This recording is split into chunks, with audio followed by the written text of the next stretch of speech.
What are we? What makes us what we are? And what we're going to be? I think it's that right there. It's grit.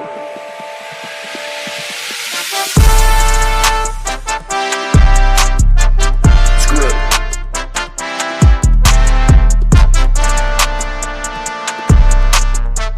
It's grit. And we're back, boys. This is the All Grit Podcast. It has been so long since we have been back. Y'all miss But it us? feels so good to be back. I am your humble host, Caleb, joined alongside me with the best crew that you could ever ask for. Adrian, how are you? The OC, how are you doing, my friend? I'm doing fantastic, man. It's been a fun summer. So much has happened, but we've been busy. But we are back to talk Lions today. Good to see you, bro. Clay, the stat guy. I'm hyped, man. Football's in the air, and let's go. And last but certainly not least, we're coming off the bench. We got Ivan with us today, the water boy. Let's go. I like your name. Hey, had like Clay. 3 different nicknames, maybe 4 throughout this podcast. Good, because I don't know what position I play, to be honest. I'm trying to figure out how to rename Clay. Edit name. There we go. We'll add him in there. Forgot about this, Clay. You are the stat guy. So that way everybody at home can see who we're rolling with on the YouTube tonight. So welcome in, boys. We are shooting live Thursday, 6:25 p.m. on a hot July afternoon and evening. We are the All Grit Podcast. I feel nervous. I haven't done this in a while. We might be a little rusty, man. We got to shake the rust off. We're super rusty. Expect all kinds of mess ups. We need that tin man bottle, little. Yeah, we need some dry. This is like preseason. This is preseason, guys. This is like game 1 preseason. We're just trying to get some plays out there on the field. You know what, bro? Speaking of preseason, what comes before preseason? Ivan, help me out with that. Training camp. Ding, ding, ding. And Adrian, why don't you tell everybody back home what the All Grit Podcast is included with? The All Grit Podcast, we have got connections. We have got people in high places. If you don't know, we'll let you know. So the Detroit Lions are having their training camp. And every year since Dan Campbell and Brad Holmes has taken the reign, it seems like these tickets for training camp are just harder and harder to get. And there were some articles this week that confirmed that training camp tickets sold out within, 20 minutes of it opening up on Tuesday at 10 a.m. There was about, I want to say, maybe up to 15,000 people in virtual line trying to get tickets. Yeah. And your favorite podcast, the All Grit Podcast, scored some tickets to training camp this year. So we will have exclusive coverage for you guys if you listen in this summer of what our Lions are up to, how we're looking. And it's not just a normal training camp. We'll have a joint practice with the Houston Texans. So we as a crew are super excited to be there in person, get some live looks, maybe get some pictures with some players, some folks. And it's going to be a great episode after we film there because we'll have some insight that you might want to know heading into this season. So we were super happy we were able to score some tickets. And I think it was just 20,000 just on the one we were going for. So I think each practice had 20,000. Bro. It was crazy. Did it got up to 20? I know it got up to like 11 or 12, but I didn't hear anything. But I didn't. I got kicked out and went back in. And I was at 19,100. Oh my gosh! Dang! Wow. That was just for the August game for the Texans. Yeah. I was telling Caleb just yesterday, like it was 9:58. I'm at work. I'm in a meeting, and I'm just like hitting refresh because I'm like trying to pay attention to this meeting. And then when I hit refresh, it was like 9:59. They released it a minute early. It was like it was open to you to go wait in line virtually. So I like hopped in, and even though I was like a minute early, I was still like 3,000. in line. Insane. It was crazy. Yeah, because as soon as you told us, I got on and I looked at my clock and it was 10 straight up. It let me in and I was 5,000 something in line. And then you didn't even get any tickets, right? By the time, you told me not to refresh it, so I just kind of let it sit there, right? Yeah. And I swear I was sitting there for an hour and it just kept going down and down and down. And then finally when I got in, it was like, sorry, sucker. Sold out. You know what? They had a tone as soon as I finally got in. No, that was my reaction when they told me I couldn't get tickets. This is what they. No, yeah, they didn't have any for me. You know who got tickets though? Remember Hector and Diego that went with us last year? Yeah, they scored some tickets for the Houston one, so they're going to see us there. They'll be there too. Awesome. Yeah. Oh, nice. So now Clay can come. Well, they have their own tickets. They got 4 or 2. No, I think they're bringing people. They scored their own tickets. You know what I mean? Well, they can give one to the All Grit podcast to get our whole crew in there. So we gave some to them last year. Maybe one of the listeners, maybe there's a listener that has one extra ticket to the August 21st Houston Texans joint practice. We need one. We need one. We need one more. Let's start a GoFundMe for Clay to get us to that game. Practice. But if I can't make it, hit it. I do have announced I will be at the Hall of Fame game. Yo! In July, coming up. I think it's a couple weeks.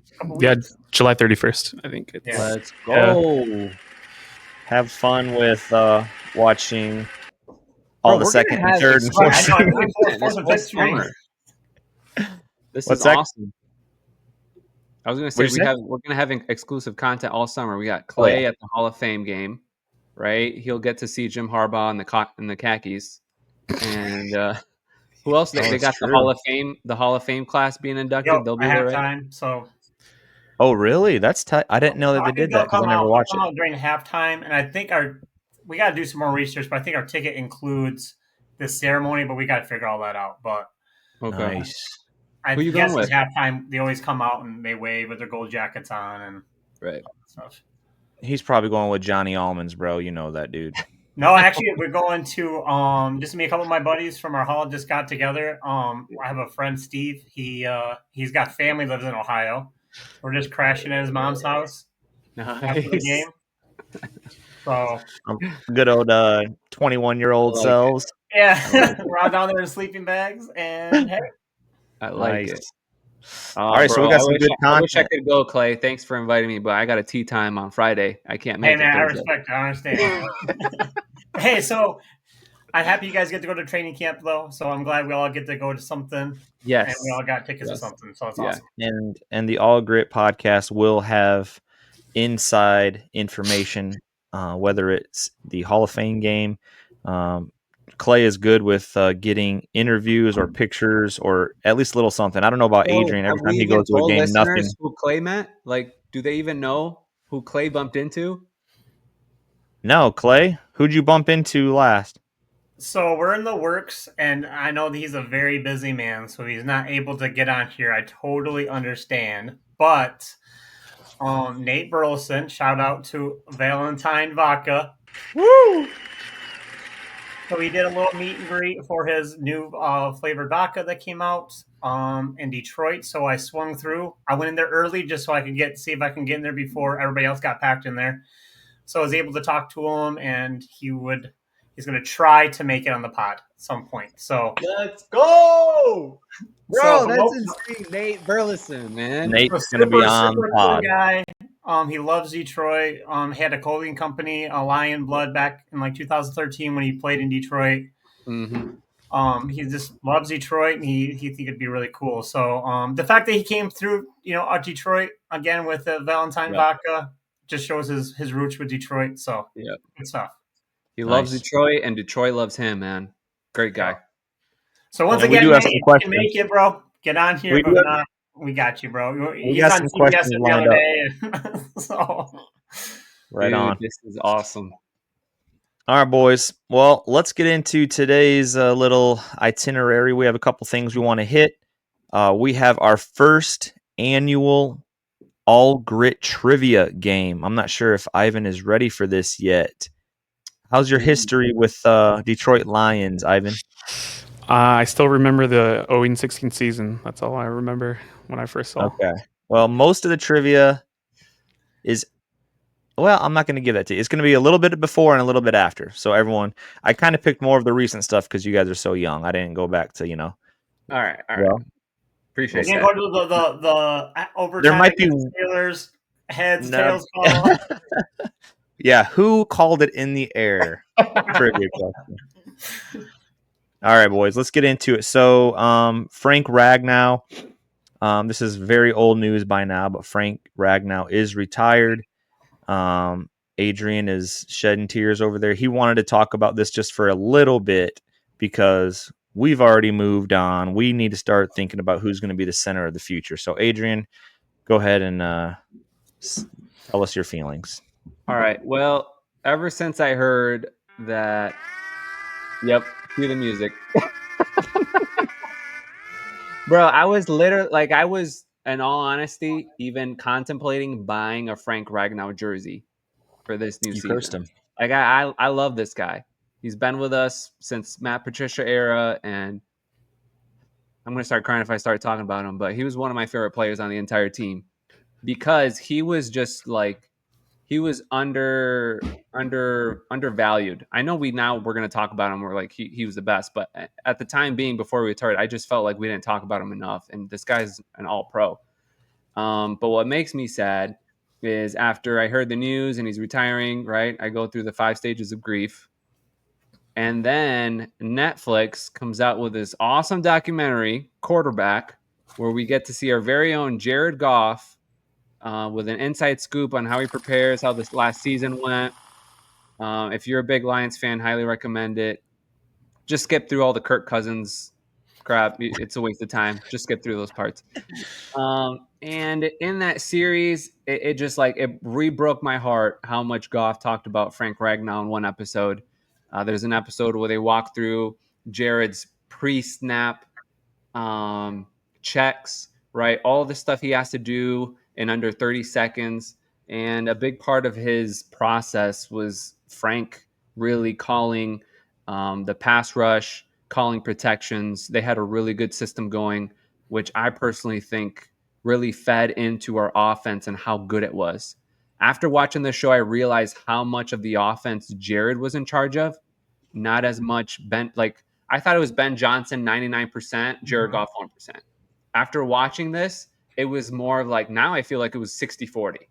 Like And obviously that's something exactly we talked about Wednesday night with a buddy is it made me feel a little bit better about Ben Johnson leaving. Yes. Like it's like okay, like we good. Like we're gonna have a little bit of slow start, I think, still while everything gets in motion, but it made me feel so much better how much Goff is in control of this offense. Absolutely, bro. I was really impressed. I was like, wow. Like I wish I could have had this documentary like 4 years ago to really understand like Jared's process. He's But smart, yeah, man. if you guys think we're talking blasphemy here, just watch the documentary and look at his process, his mental process before the snap, and how much decision-making power Jared has. Which, like you just said, makes me feel better about Ben Johnson leaving. Yep. But now with Frank retiring, it made me re-sad about everything. It's just like, dude, like him and Jared had such a good system going that now they kind of have to re-engineer that pre-snap process with the new center. And we still don't know who that is. And we can keep talking about Tate Ratledge. Side note, him and along with a bunch of second round picks are holding out right now on their contract to get it fully guaranteed. So it's like we don't even have him locked in. Like, is it going to be Glasgow? Is it going to be Tate Ratledge? Is it going to be someone else? Like, hopefully this gets answered mid training camp so that they can have a good routine heading into the season. But just had to get that off my chest. But to go along with that, I think every day into this offseason, the draft is making more and more sense. Yes. As far as Frank didn't just leave us high and dry. I think Frank told the team after last season, before the draft, like, hey, I'm going to give it a go. Well, my body's saying no right now. My mind is... Exactly. What was that again, Caleb? No, I just cleared my throat. Let me clear my man. I just keep going. So just again, props to Frank for not leaving us high and dry. Like, he wants us to succeed. I think he's still somehow going to be part of this team. Like, Absolutely. Before we So- move on for this, I have one last hot take, and I want it to be listened to by all our people out there on the All Grit podcast. But That you anyway, and Clay are not going to be slappies this year because it's already starting. My God. no, I'm like at a sad slappy. Like I hinge so much on the offensive line, and right now it just feels like we're missing so many parts to it. So Go ahead. What's your hot take? All right, well, I'll say it. So here's my dream hot take, and you heard it here first. I think, and I believe deep down, that Frank Ragnow is going to watch the Lions during the season. He's going to miss being on the field, and come playoff time, he is going to unretire for one last run with Detroit. It's been done before by other players, and gosh darn it, he's going to do it here in Detroit. You heard it here. So what about not being a slappy this year? Did you not understand? Well, I mean, Bridgewater did it last year, so exactly. I was just going to reference that. Bridgewater did that, had a good offseason. Frank's got more than half a year to just kind of recover. And then, based on the playoff mood, vibe, he's going to be like, all right, let me have one last run here, play 3-4 games, win a Super Bowl, get a trophy in Detroit. Boom. Let me ask you a question regarding that. So, in order for that to happen, or to, push your agenda here, would there have to be an injury on the offensive line for that to happen? Or are you saying with the 5 starters, they're going to bring him back? He's going to come back with the continuity that's going to take them into the playoffs. You think that they're going to bring in this guy with no injuries on the offensive line? I didn't say he necessarily had to start, but he will be back, and at the very least be a 6th guy in rotation if our offensive line is there, which right now I don't really have high hopes. So in my mind, I feel like he would come in and either fill center or guard, most likely center if he's coming back, and then move the guy to guard. Yeah, kind of like a Graham Glasgow situation where he would fill in at center and then he'd move over to guard once Frank was back. So there is 2 players who remind me. So Eric Weddle actually was retired, and he came back for the Los Angeles Ram run when Stafford won the Super Bowl that year. So I think he played 2 games only or 1 game. You still can play. Yeah. Well, you're eligible to come back if you're retired. Then I think Gronk unretired as well when they were going close to this Super Bowl. So basically, they're still in season. I think he came back. Yep. Yeah. So man, we gotta change your name. We gotta change your name from Waterboy to the Stat Guy. What's up going on, bro? Some references. Exactly. So they could kind of warm him up into it. He doesn't have to start, but he'd come back and kind of finish one last playoff run and push us over the edge and get that bowl. I like that take. I like get that trophy. That's a good take. Here's what I think of that.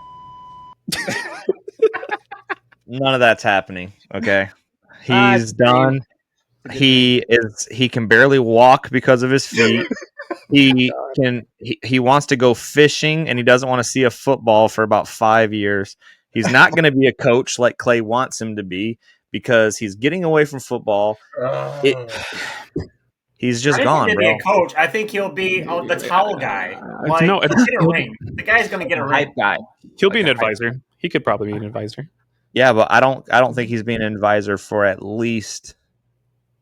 He's going to take a break from football. You're going to see that dude gone for 2, 3, maybe 4 years, and then all of a sudden you're going to start hearing Frank Ragnow. What? Oh, he's going to take over the offensive line coaching from your boy who's moving on to a head coach somewhere. So we'll see. Frank Haley. Yeah. But from Frank to Frank. That's what the All Grit does. All Grit podcast gives you the highest of highs and also the most reality of realities here. All right. So are we good on the Frank and Tate, or you want to talk more about the Tate holdout? Or I mean, that's a whole different debate in itself. Yeah. So let me get your guys' thoughts on ESPN for the whole topic of it, because it's not just Tate Ratledge himself. It's the whole league. Yeah. It's a whole collective So issue. just so our Two people in the listeners, second round got signed. That's it. right? So just so our listeners know, two selections from the second round have gotten all guaranteed contracts, which is the first time ever in NFL history. So now everyone in the second round, all their agents are like, well, maybe just hold off on this. Maybe we can all get guaranteed money too, which, pads the pockets of the agent. So of course they're going to try to pound that. Yeah. But So this was, sorry, I took notes, so I was ready Right. with the facts. So it was Alfred Collins from the 49ers. So he got signed a $10 million deal. So basically he got 88% guaranteed. So that kind of pays the way for Ratledge. So I wanted to bring up why it's important. It's because I think right during minicamp, he was taking first team reps. So basically he was replacing Ragnow. So I think this is kind of why it matters. So with the news around the league, yeah, a lot of players from the second round are holding out. So All right. kind of, yeah, I think it's a Very good big point. deal. So it's Very a big good deal. point. It's Let a me big deal ask you for this. us. Yeah. Let me ask you this without cutting you off. Sorry, bro. Go ahead. Oh, it's okay. Go ahead. So Tate was drafted 57, correct? Which is Yes. near the end of the second. Yes. At that rate, I just heard today that his guaranteed, we're talking about a 1 point something million guarantee. That's all it, we get so lost in the, he wants a fully guaranteed. Well, most of it is fully guaranteed besides a little bit. So being at number 57, you're only talking about 1.2 or $3 million guaranteed, which, Adrian, do you remember what the roster of the 2025 cap space is? Ooh, I gotta look that up. You said it like 6 or 7 episodes ago. 250 million for the cap. So once again, we're talking about less than 1%. So when you're the billionaire and you're worried about, should we fully guarantee him? Remember, you're talking less than 1% to just do it. So should the Lions do it? Yes. Get him in camp, fully guarantee his stuff, and let's go. I know, man. It's just like the spot he's gonna fill is dire at this point. It's like it's given he needs to. Like he knows where he has the team at this point. Like I would play hard to get to because who else are you going to turn to at this point? Right. So we have some breaking news. Go ahead. We have some breaking news, and I like Clay, you sent us a little something about 5 minutes before this episode. Injury? Yep. Levi, who likes to pronounce that last name for me because I'm right. There you go. Thank you, Caleb. Yep. He's out at least the first 4 games of the season. The first 4 games, he is out. So once again, I think this draft is making more and more sense. This is not a surprise to Detroit Lions. Sorry, that's going to be the drop. Whenever we talk about Levi owns Enrique, it's just going to. Okay, continue. He's always hurt. Yep, nothing new. But he's on the hot seat, so. He got a 1-year contract. Yeah. Well, he's got to perform the rest of the way. He's missing a quarter of the season already. Yeah. That's not to say the offseason, too. But, I mean, it's like Clay saying, like, I'm sure this isn't like a injury that just happened during training. Like, with him missing the first 4 weeks and immediately they issued it today, it sounds like they already knew about this. So, like, Clay, like you're saying, like, the draft makes so much more sense now. Yeah. Like, why we took Tyleek in the first round, why we're taking Ratledge in the second. Like, obviously, in-house, they knew what they needed to do. So... And everybody's gonna be mad about the picks, but once again, when you have your offense and your defense set, you need, as we saw last year, you need depth. Yeah, they're boring picks, but as we saw last year, we need them. Mm-hmm. Yeah, that's a good point. So looking how it is now, McNeil's out, owns Enrique's out. So who's your starters? You got Hutch on one side. You have DJ injury Reader. boy on the other side.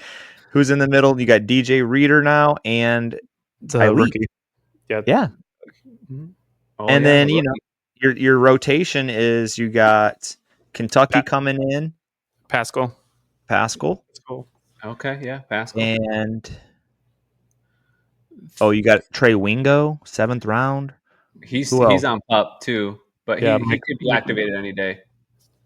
Yeah, Marcus it's just- Davenport. Davenport's the starter, yeah, on the other side.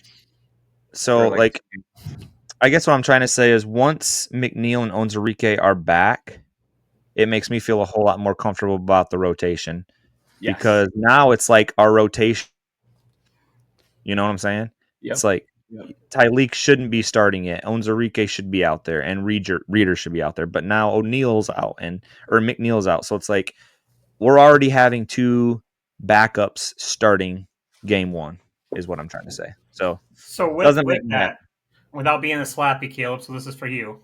Thank What's you. the chances of Zadarius coming back to Detroit?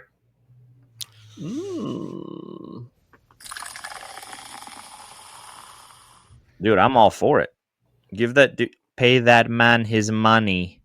Give him a couple extra million. You're saving a couple with Frank Ragnow being out. He wants to be here. His girlfriend's here. He hasn't left Detroit all offseason. Like, just pay the man. Just get him on the line. Yeah. And even if you go ahead, it's just for you. Just another yeah, one. 1 year and help him. And Davenport. Davenport can play first and second down because he plays the run. And then you put Zadarius in there for third down. Boom. Let's go. Our problems are solved. Right. Well, yeah, we'll see. Ooh, let me ask you guys a question then. So looking at spring training and the preseason, what are you most looking forward to seeing? There's tons of new draft picks. You got second year guys that are going to take a great leap. What's That's the true. one thing? We'll start with Adrian. The one thing that you're looking forward to in either spring training or preseason? Dude, there's only one thing I'm hyper focused in this year is the offensive line. That's all I care about. Like every year you're going to have, rookies from the previous year get better. And on a normal year, I would have paid more attention to that. But like, I'm so worried about the offensive line. That's what I'm going to be paying attention to all offseason. So you're not concerned about Decker and Sewell and I almost said Jonah Jackson. Who's the other? Glasgow and Mahogany. Mahogany. You're not worried about those 3, right? You're worried about the other 2. I mean, I am worried about Decker because he came up on the pup list today. Mm-hmm. It could be just a veteran rest type of deal, but exactly it doesn't make me feel good. But I'm just gonna be watching the whole offensive line because they're a team. Like they got to work together. So you want to see some holes? Yeah, I want to see that. So we'll see. And I was listening to something. I'll get to you, Clay, next. Which really plays into preseason games, right? Because in the spring training, you can't really tell how the running back gets through holes because they touch a running back and the running back just keeps running. They're not allowed to tackle or anything. So really, when it gets to that preseason is when you can see how the offensive line is truly making holes for the running back and time to throw. Yep. Clay, what are you looking forward to most out of either spring ball? I mean, excuse me. Why do they call it spring training? We're in summer.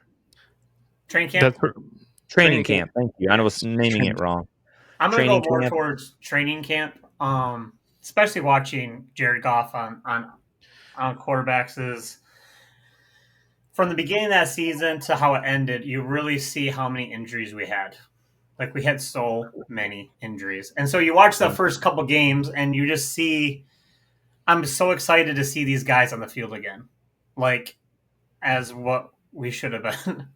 So to see these guys be on the field again together, have both sides of the football, to kind of bring that back to how we started last year as a team before all the injuries.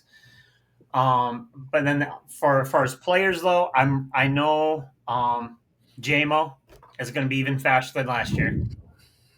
So I'm excited to see how fast he is in training camp, and also, Sonic, man, Sonic's going to be. This is his year, bro. Exactly. Like this guy is going to be Like, oh, he's got he's got so much going for him, and it's just going to be able to see him in that number 0 too, man. I think that's going to be cool. So did you see his comment about he's excited because he's been lining up more in the wide receiver lineup than they're just giving him some more options over in the receiving core. He's gonna eat, bro. Can you imagine like him and Monty in the game, and then the defense can't substitute, for a corner or a slot, so they got to put a linebacker on Jahmyr Gibbs? That dude's toast. Like he just has to run Texas routes. Like, and I'm gonna bring that back to quarterbacks is just not just what Goff does in that 30 seconds in mid game, but what he's doing at home on the couch. Like he's memorizing these things on Monday, and then the next Monday have to relearn all the new. So like, I'm ready, man. It's gonna be awesome. That I'm excited for sure. Nice, love it. All right, Ive, what you got? What are you looking forward to? I just want to see the improvement in defense. What's his name? Aaron Glenn. Not Aaron Glenn.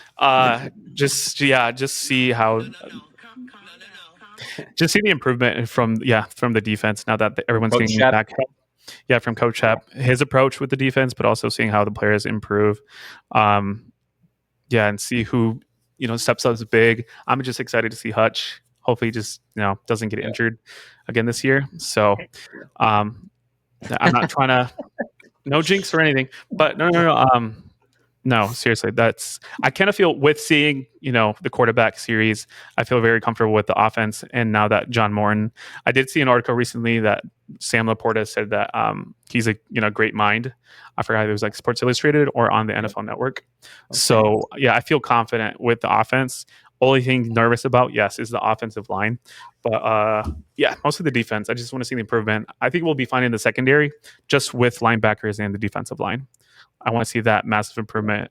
Well, I think we'll be fine in the run game, but I figure out a way how to stop, Jalen Hurts or Lamar Jackson, because I don't know.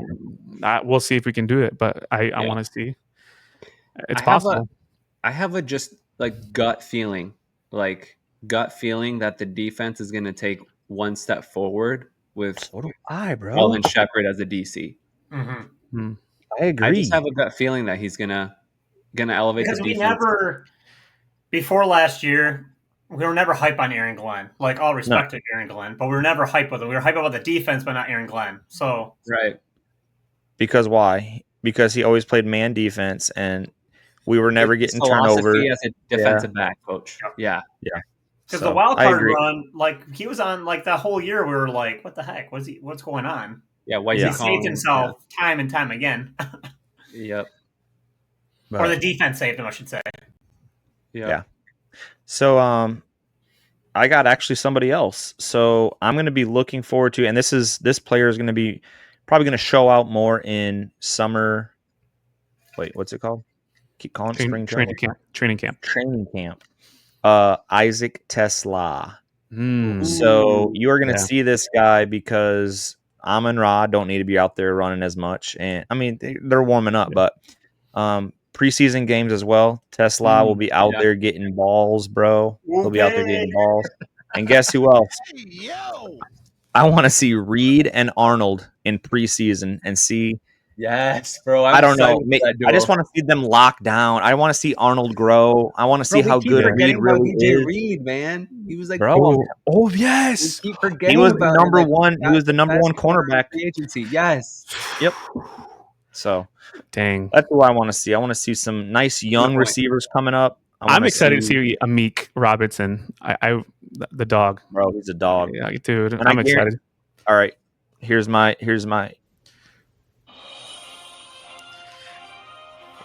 What do they call this thing, Adrian? Breaking news. Sounder. Okay, you're going to see, whenever we play the Vikings, you're going to see Amik line up on Justin Jefferson. Mm-hmm. I don't care. I don't care if Arnold's out there and Reed's out there, and those guys are starting cornerbacks. Amik deserves to be on him whenever they play and lock him up man on man, just because what he did the year before. Him. Yes. Mm-hmm. Yes. Played with him in high school, played with him in college, knows his game, knows how to lock him down.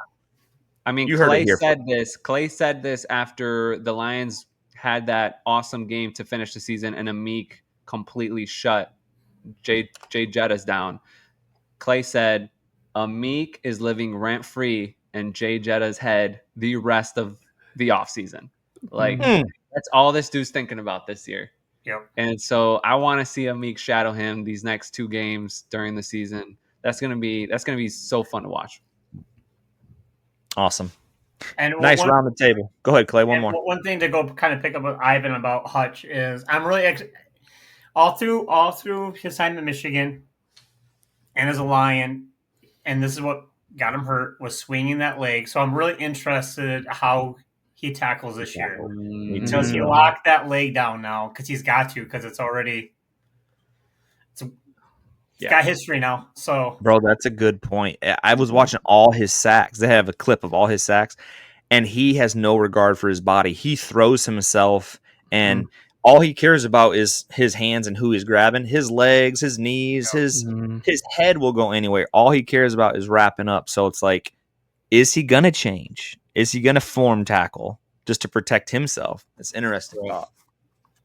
All right, boys. Well, listen, we're getting to the fun part of the podcast. So we're going to play a quick sponsor, and then I'm going to let you boys decide. Are we going to play our new sounder for the 2025 All Grit podcast, or are we going to play the All Grit trivia? I'm going to ask you that as soon as we hear from our sponsor. Quick break to show some love to the creator behind the intro music you hear every week, Faceless.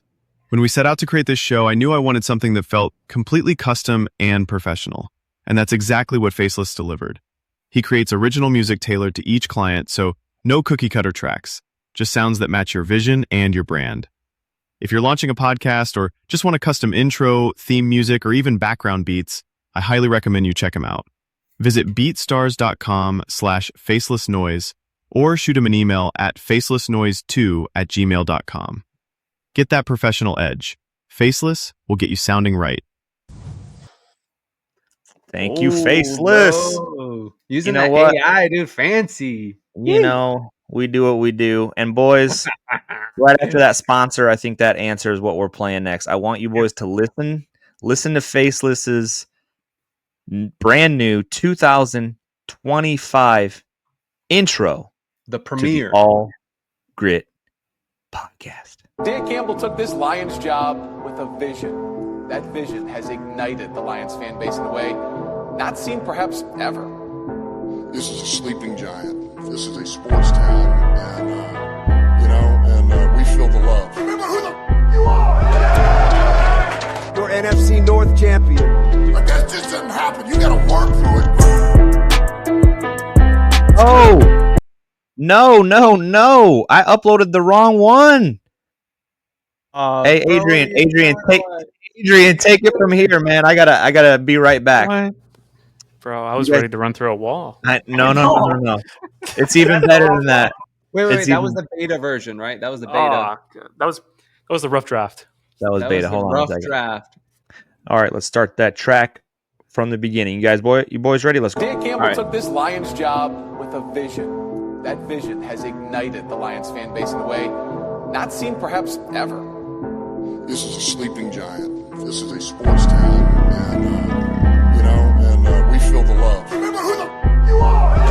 Your NFC North champions, everybody. Vision winners, back-to-back seasons. Your team ain't ours, the pride is worldwide now. Riding to your town, win, then ride out. The crew here to break it down for y'all, to demonstrate how we ain't playing around with y'all. The humble host with punchlines to give you a black eye. We brought a GM and OC, even a stat guy. Other teams drink the Kool-Aid, roll over and quit. I drank Campbell's soup and woke up all grit.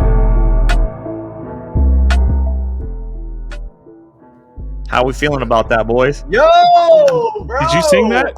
Are you crying, Clay? Man, that was beautiful, man. This dude is shedding a tear on YouTube. This dude is shedding a tear. Let's go. I'm so ready, man. Let's run through that brick wall, man. Let's go. No, that's Faceless. Yeah, I told him to write a bar on it, and he threw in the names of everybody, and yeah, that bar I got was sick. Fire. yeah. Bro. So, there you go, All Man. Grit Podcast. That's going to be the brand new intro Season for our 2. 2025 Season 2. Yeah. I love it, dude. Great work. Yeah. Great work. Great work. So, and you know what? We gave him a free shout out on the sponsor because of that drop. So, yeah, if you guys want any, if you have podcasts, if you're looking for any type of,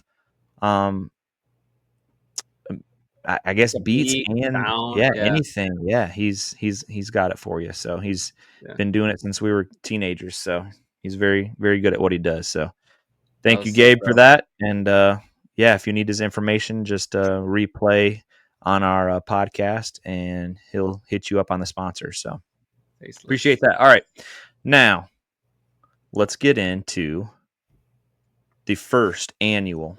Play a little intro music here. The first annual All Grit Podcast trivia game. You boys ready for this? Let's get it done. Let's go. Let me give you the rules here. All right. So the rules are you're gonna say your name as your buzzer. All right. Let's test the buzzers. Hutch. Your name's not Hutch. Clay. There you go. Clay's buzzer works. Ivan, do you know your name? I got a gunshot. Okay. There, you can use that if you want to. Adrian, test your buzzer. All right, sounds good. All right, boys. I wrote up 10 questions for the All Grit Trivia Season 1. We're these are called the dog days of summer, right? So we need to fill this airtime with some good things. We talked about everything that we could, but now we're going to give into some Lions trivia here. All right. So say your name when you know, and if you don't, I'll keep a tally of scores over on this side. All right. Winner gets a something from me special at the end of the episode. All right. Okay. All right. Question number 1: which Detroit Lions quarterback holds the franchise record for most passing touchdowns in a single season? Adrian? Jared Goff. Hold on. It's Jared Goff. Hold on a second. All right, Ivan? Dang, I was with okay. If it's Stafford, Clay. I know. I thought it was Stafford too. Clay, you want one last hit at it? Oh, I'm gonna go Rodney P. Bobby Lane. Man, you guys are going through 4 quarterbacks. All right, the answer is most touchdowns in a single season. Scott Mitchell. What? 32 touchdowns. wait, 32 passing? touchdowns. Crazy Back stat. in I did 1995. not know that. There you go. All right. Score is even. I thought Jared Goff broke that record last year. I thought he. Yeah, I thought he broke the record. Yeah. So All right, double check me. That'd be hilarious if you have this trivia game. You don't even have the answers. Well, I asked AI for these questions, so AI might be wrong, bro. You can't trust AI. Yeah, you can't. No. I'm just kidding. All right. Well, you let me know if something's more than 32 touchdowns. We'll move on to question number 2. I swear. Oh no, go ahead. Sorry. Who is the only Detroit Lions player to record a 100 reception season before Calvin Johnson? Clay. Clay? Herman Moore.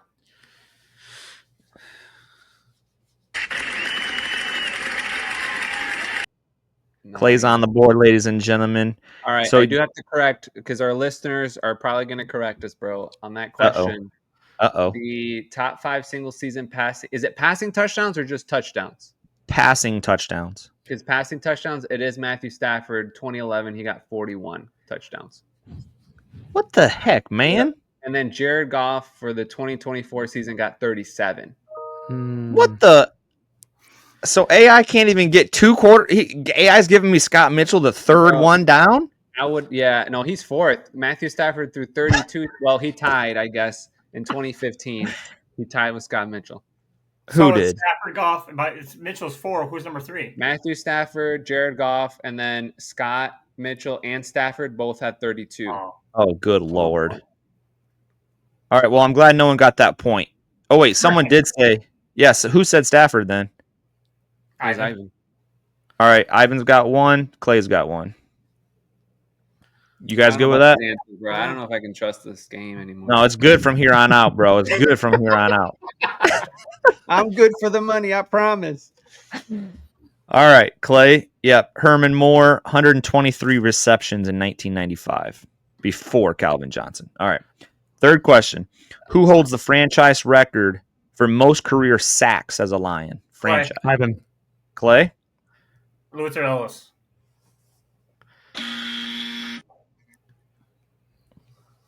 Who else? Me. Who else buzzed in? Ivan? Sue? Clay. No, it goes to Adrian unless he wants to just bow out. I think I know who it is. Did we get negative points for wrong answers? No, but you can answer it, Clay, now, but you're not going to get a point because you already messed The up. answer doesn't matter because Hutch is going to break that record. Come on, bro. Give me somebody. You might as well get a free point. All What do you say, Clay? Ziggy. I say No, Robert bro. Porcher. Was it So Porcher? Robert Porcher is the correct answer. I said Luther Ellis. I should have went with Robert. Yeah, that is crazy that you went Ellis over Porcher, bro. All right. 1-1. Adrian's just there looking good. Let's go to the fourth question. Who was the last Lions player before Aiden Hutchinson to record double-digit sacks in a rookie season? Oh, Clay. Ivan. Sue? Has to be Sue. Yeah. Dominic Sue. Good job, buddy. No rookie All right. season. Okay. Yeah, and Dominican Sue had 10 sacks in 2010. All right, now we're going to get a little harder. I was just giving you guys some layups and then some ones that weren't accurate. All right, number 5. How many NFL championships pre-Super Bowl have the Lions won? Clay. Clay? I'm going to go with 4.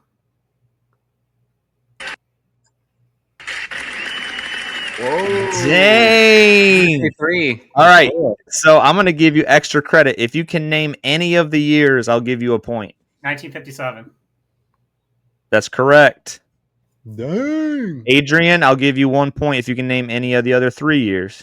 1960. No, because 57 was their last one, bro. Come on, bro. Ivan. I know. Okay, if I'm not wrong, they won 2 in a row. But that 57 was the last one. 56? You gonna go 56? Yeah. We got 35, 52, 53, and 57. I was right, but it was not 50s. So all the NFC North teams that says that we have never won anything, bro, we won 4 of them bad boys. It just happened to be before the Super Bowl era. So basically, we would have won the first Super Bowl if it started in 57. We need to get a Vikings fan on the pod. No. All right, boys, here we go. You guys should know this one. Adrian needs to get on the board. It's 2-3. Ivan's got 2. Clay's got 3. Question 6. What was the team's original name before becoming the Detroit Lions? Ivan. The Nittany? It starts with an Nittany Lions? I don't remember. He said the Nittany Lions. Portsmouth. They were the Portsmouth Spartans. Yeah, the Portsmouth. Adrian's on the board, ladies and gentlemen. Nice reach back. Are you guys looking up on your phones? No. So good job with those. I got to see all hands in the air during these questions because that answer came off too clean, bro. That was a nice one, man. Portsmouth Spartans. There you go. All right. We got ourselves a game here. We got 3 questions left. It's still technically anybody's game. Okay. What year were the Detroit Lions founded? Clay. 1935. Adrian. Ivan, I put. No, I was next. I was second. 1934. Ah, yeah. What a comeback! What a comeback! So Ivan, I couldn't. I heard Clay, but then I don't know who was actually next. So I'll let you boys I fight it did out. say Adrian, and I got the answer right. So It's fine. Were you going to say 34, Ive? I was going to 39, but then I remembered All right. 34. So we gave it good. It's probably on Ball his never jacket. lies. Ball never lies. I It's not on my- I was going to I say, know. if you look on your jacket, it probably says 1934, bro. It's not on the jacket, no. All right. 2-2-3. 2 questions left. Literally anybody's game. Clay is about to lose this 3-point lead. How did the Lions play? Excuse me. Who did the Lions play in their most recent playoff appearance before 2023? Clay. Clay. Oh, Seattle Ivan. Seahawks. Yeah, it's Say it again. All right. I need you guys to be Seahawks. quiet. Clay, say it again. Seattle Seahawks. what? It was Seattle. Who buzzed in next? I did. But I Adrian? think it's Seattle, bro. It's Seattle. We lost at Seattle. Yeah, it was when Matthews was there. Yeah. Guys, you're wrong. Adrian. Okay, I'm gonna take a guess. Dallas Cowboys. What? Dallas Seattle 2014. was after that. No. 2016. I remember the year. Check it again. Bro, Go. is this an AI answer? No, Caleb? it's Of an course AI it answer. is. Yeah, it's Seattle Seahawks, bro. Give me that point. It's baby. Seattle. Bro, What it's the hell? gotta be Seattle. I mean, I got it, Don't but rage me. Seattle was before Dallas. No, it was right after. It was right after. That No, was a lot. that was- I still remember. Yeah. I was in Because my I second remember. apartment. I remember it. I remember it too. I rember being super sad, and then Stafford. That was the walked out, that was the losing last year that Kelvin Johnson retired, and that's all. That was the last year that they had that jersey before the newest one, which was the ugly one. I remember. Yeah. It was in Seattle. They lost 6-26. Quote me. I He said- remember. It's on the money, bro. I just looked it up. Lions lost 26-6 against the I Seattle Seahawks. told you. In what year?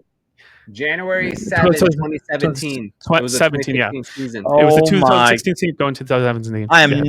never using AI again for trivia can't questions. trust These are AI, bro. I horrible. remember. Yep. Wow. knew. All right, Yeah. so Ivan gets that point. I did.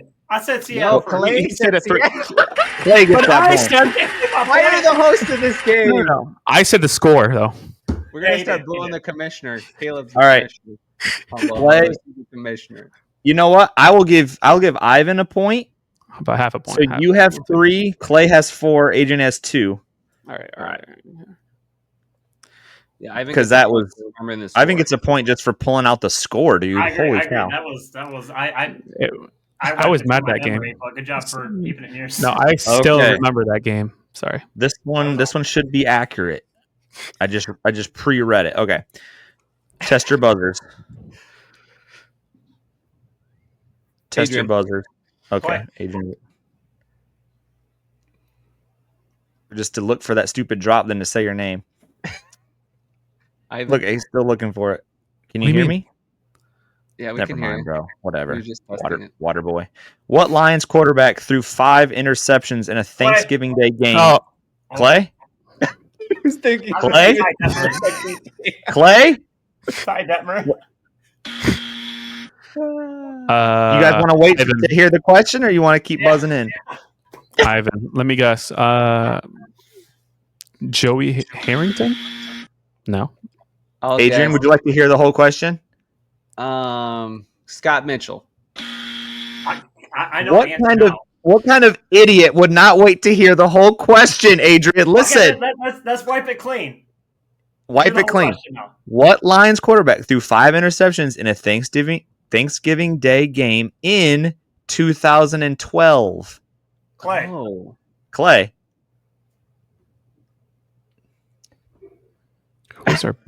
It wasn't Stafford. Right. I'm gonna go with Stafford. Well, Adrian went right to the internet. When Clay paused, he made me think like, wait, was he drafted 2013? He was drafted in 09. No, I was Yeah, he thinking was he drafted got in hurt 09. and he played in that game, but that's what I was trying to think of who his backup was. Was he injured? Well, I for sure said Joey Harrington when I was thinking of it, and it came up as Matthew Stafford. So, But Ty Detmer threw like 3 or 4 against Cleveland in like the early 2000s. So, but I was thinking of more like 7 or something like that. He threw like a all right. crazy amount. So going into the last question, we got Adrian at 2, Ivan at 3, Clay at 4. This last question is worth 3 points. Okay. All right, I'm in. I was gonna give up. All right, you Make boys it ready? 2, so at least me and Adrian can tie for a playoff winner takes all. No, this is it. Okay. This is We're it. already at 55 minutes, so this is a 3-point play. Number 10. Who was the Detroit Lions quarterback before Matthew Stafford took over in 2009? Clay. Clay? I'm gonna say Dan Orlovsky. Man, that was my guess too. No, he's searching it. Hold on, let me think. Let me. I'll take Go a ahead. guess. Go ahead, Who Ivan. started the season? Yeah, because I think Dan was sub or whatever. Oh, No. David Let King. me. Oh, let me prep- I know it. Yes, no, I got Did the you say next guess. Ivan? I was gonna say Kitna. Yeah. Dang it, Oh, Kellen Moore. I don't know. Adrian? Kellen Moore. Kellen. All right. Now, since it's all even, let me throw in this buffer. This person was the starter at the end of 2008. So he didn't necessarily start in the beginning of 2008, but he was a starter in 2008, right before Stafford started in 09. Now, who was it? Say your names. This is a tough one, bro. No idea, bro. I'm lost. What can you give us his jersey? Give us his jersey number. I'll give you a clue. All right? Get your buzzers ready. All right. The infamous game where Stafford is hit by the Cleveland defender and goes over to the sideline. He was standing over in the sideline when Stafford says, I can play, get off me, I can play. Runs over Clay, to Clay. Clay.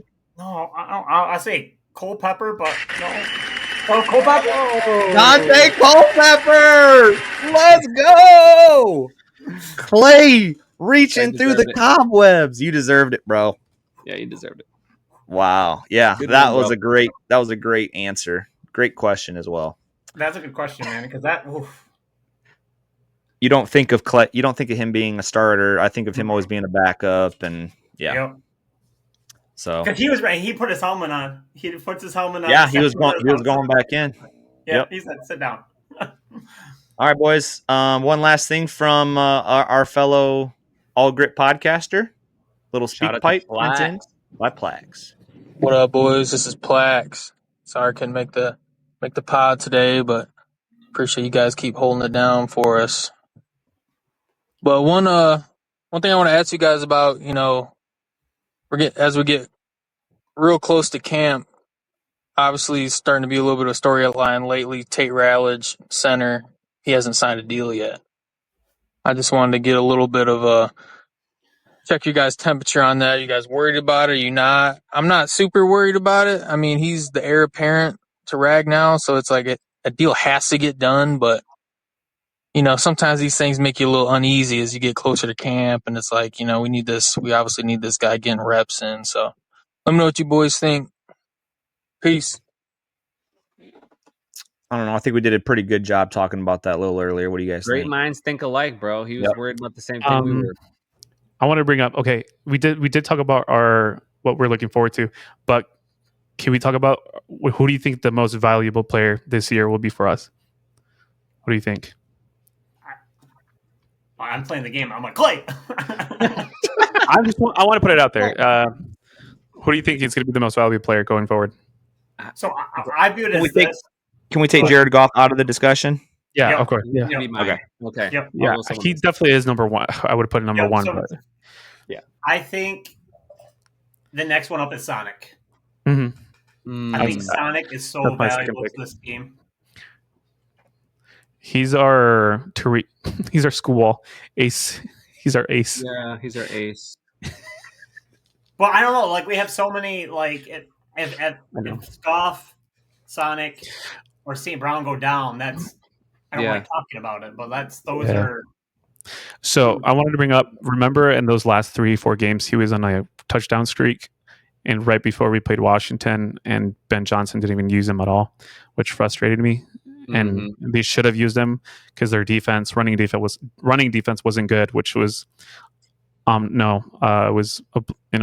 evident when they played against, what was it, the Eagles in the semifinals. So I just feel like, yes, Sonic can basically just do it all, receiving and running. So, and he's very shifty, very fast. So that's who I think will be our most important going forward.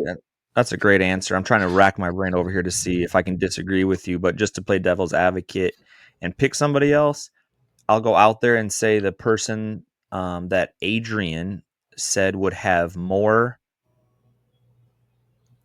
not more receptions, more yards than Amon-Ra, right? Which is JMO. If he is they're already saying he's going to be better than last year. Expect another breakout year. What do you get? 1,000 last year. So he's going to get 1,400 yards this year. He's crisper on his routes. He's already a speed demon. He's still faster than Sonic. I'd like to see a race between those two, actually. You're talking minuscule amounts. But just to add another name to the hat, I would say him, because if he can just pull safeties off, it's just going to open up. And that's the thing. Like, he can be such a decoy that Laporta gets balls and Sonic gets balls and Amon-Ra gets balls. So I'm only saying MVP because he makes everybody else around him better. Plus, he's still going to get his. Mm-hmm. That's a good take. Yep.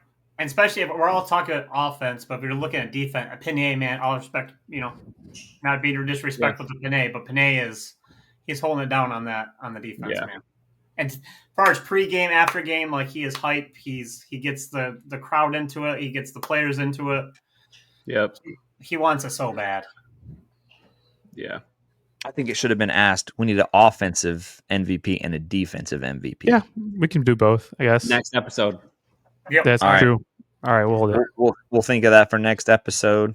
But it's great to be back, boys. Like, it's in the air. I don't like to wish away summer because I love summer, but next episode we'll start with our new intro.